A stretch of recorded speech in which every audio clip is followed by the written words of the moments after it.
how to do the math, but we only needed 9 seats and we could flip the house. And so when I tell you they poured in ridiculous amounts of money, for instance, the trial lawyers, which I hit up the homie, there's actually a bruh that sits on the board for the trial lawyers. And I was like, listen, they gave this non-trial lawyer, my opponent, $22,500. I was like, and now they're giving all of these candidates that are running for office who are trying to flip seats $100,000. I got 5. I'm gonna need them to 95 more. Like 95 more. 95 y'all, hey, you should have sent him a bill for 95,000. I'm just like, what do you? And I let them go. I let them. I was like, okay. I mean, literally, that one organization was giving every single person that was running to flip a seat $100K. And then those that had flipped seats in 18, we actually picked up 12 seats in 18. So those that flipped seats in 18 and they wanted to hold on to, they gave each of them $50K. Yeah. Like I don't know where 5K. That's a good strategy, but though. I need some more. That's a good strategy. So what you're saying is right now, I mean, the campaign laws are unlimited. That's what it sounds like. Oh, it is. Oh yeah. I mean the contribution laws. Yeah, you don't. Yeah, no. What? We ain't got no limit. So Ms. Ho, so Chris, Missouri has a contribution limit? Yeah, ours is minimal now. Marco may know more about that because he ran after me. I know when I was in office, when I first got in office, the most that somebody could give me was like $500. It was like 500 and some change, and then that changed, and it upped to, man, I forget the amount, but it wouldn't. Look, it wasn't nothing nowhere near what she's getting. So look, so how much did you raise? I raised overall? A little over 100 initially. That's good. I raised a little over 100. My late train money, they said to function in session because I will be paying for like my housing and all kinds of stuff. You can pay for your housing with the campaign money. Texas is real jacked up. Hold on. So hold on. Before we even go there, hold on. We got to do. Hold on. Look at hold on, fellas. What? Yeah. Go ahead, Chris. Yeah. Hold on. Chris about to get back in politics in Texas. Stop. Right, no, stop. Hold on, stop. If me, Chris Carter, I'm a donor, I want to give you, Jasmine, $1 million, right? $1 million to your campaign. Yes. You can go out and spend that $1 million on housing. Yes. Okay, so let me look at Chris. Now listen. No, it's really bad though. DeMarco looks disgusting. But Chris, how much were you getting paid when you were in office? So they pay us, and you get like 45, then you get like a per diem. But that is considered part-time too. So we are in session 6 months out of the year, and for those 6 months, you are coming to Jeff City. I mean, you're getting paid a per diem, like gas mileage to drive there, and they give you like money for like living, but it's not like, I mean, you know what I'm saying? Like, it's not like that. But Jeff City, look, we had a 5-bedroom house that was in the nice part of Jeff City. We probably paid $600 a month. And it was me, Don Calloway, Jason Kander, Stephen Webb. Like it was like a whole bunch of freshman legislators and we all just paid like $100 a month or $150 a month. No. So let me tell you about my life and why it probably is so bad. So we get $600 a month is our actual salary. So our official salary is $600 a month. When we are in session, we do get a per diem of $221 a day.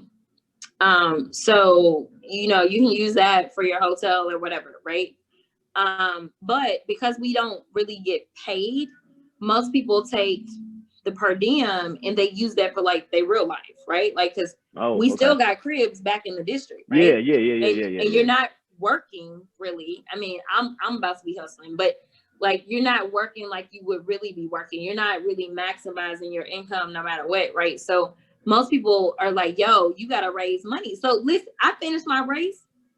I won with my, on election day, I was up by 92 votes over my opponent. Then something happened. I don't remember what happened.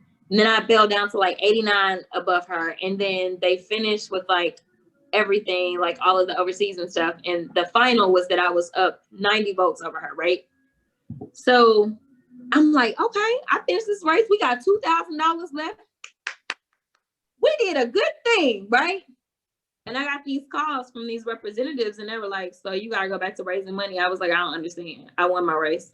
What you mean? They were like, so they were like, if you want to pay for your housing, I was like, don't we get a per diem? I was like, I thought that's what they were like. So if you want to pay for your housing and you want to actually use your per diem for like something else, you need to raise money. And I was like, I don't understand. They were like, the money that you raise, you can use that for your housing so that you can actually have some money to function. I was like, really? Because in my mind, like logically, it didn't make sense. And so I was like, oh, well, I just need to find a crib to buy.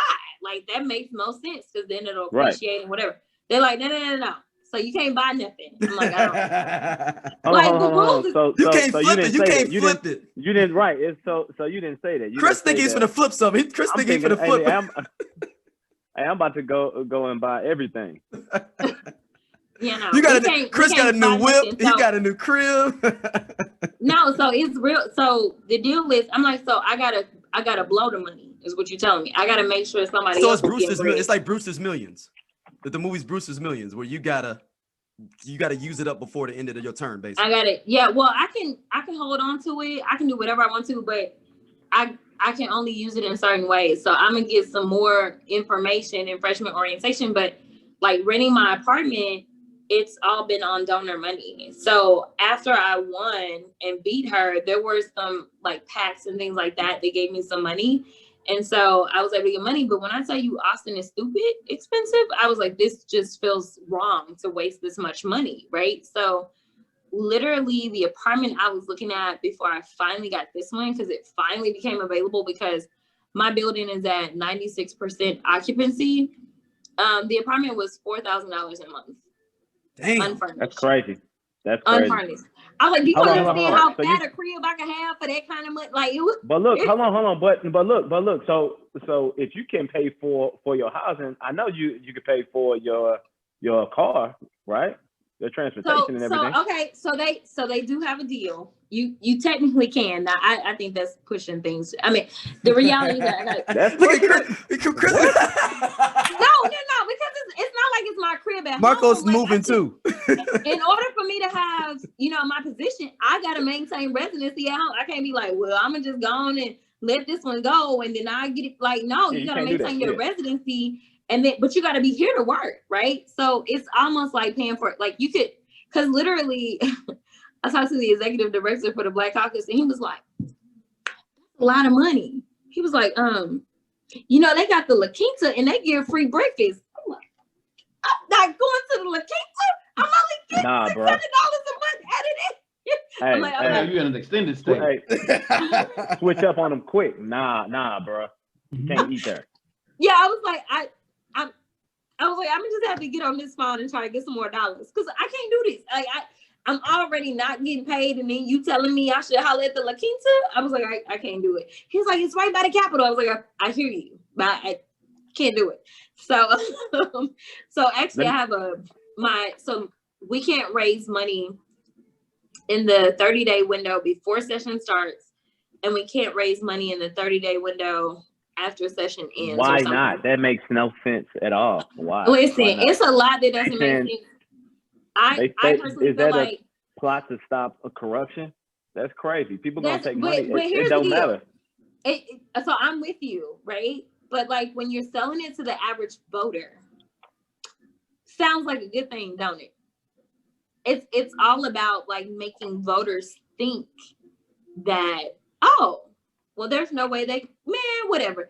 You get your money before and after session. Like it doesn't change anything. So I've got freshman orientation all week, and then the following Wednesday, I'll have like my last fundraiser before the deadline on the 12th. So this is the last day that I can like take any money or whatever. And it's just gonna be to get me through session, because even when it comes to the pay for my staff, I have no idea how much money I'm gonna get. We are supposed to get $15,000, which is, I'm not trying to be shady to anybody, but that ain't nothing. Like when You you're get talking that about up hand, front, like they handing you cash, like here, 1,500. I mean 15,000. no, Chris they is literally say, trying to flip bricks on here. Like, so I Like, get what, up 15 right up front. yeah. Give me that. Well, Give me that. Yeah, so your entire budget for all of your staff in district and in Austin is 15 grand a month when you're in session. And then it's supposed to drop down to like 13.2 or 13.5 when you're not in session, right? So hold on. So Jazz, so 6 months of the year, your staff is getting you get 15K a month cash. That's nothing. And then the 6 months after when you back home, your staff can get 13. Well, it's for a year and a half. That's all I've got. Nothing. So it's not because normally in session here, most people have a chief of staff, they have a legislative director, and then they have a legislative aide. And then you normally keep somebody in district because when I'm here, I need somebody that's able to deal with the people that are actually in district, right? And so you normally have like a district director. So you usually have at least 4 employees, and that's not enough money. So you also use the money that you raise to supplement the pay to your staff. So it really is a bad job. So, I think I'm like, oh, okay, well, the reason we don't have the limits is because we are required to pay for so much ourselves instead of them really like giving us like what we really need. So I've got a staff of like 5 people. I haven't officially extended my offer, but I'm pretty sure he's going to accept it. I'm taking on for my legislative director, a young Black guy who actually has a law degree out of Georgetown and is past the bar. That's crazy. And I'm going to give him pennies. I'm like, I hope you understand. I'm like, we ain't got no money, right? But he's about this life. So I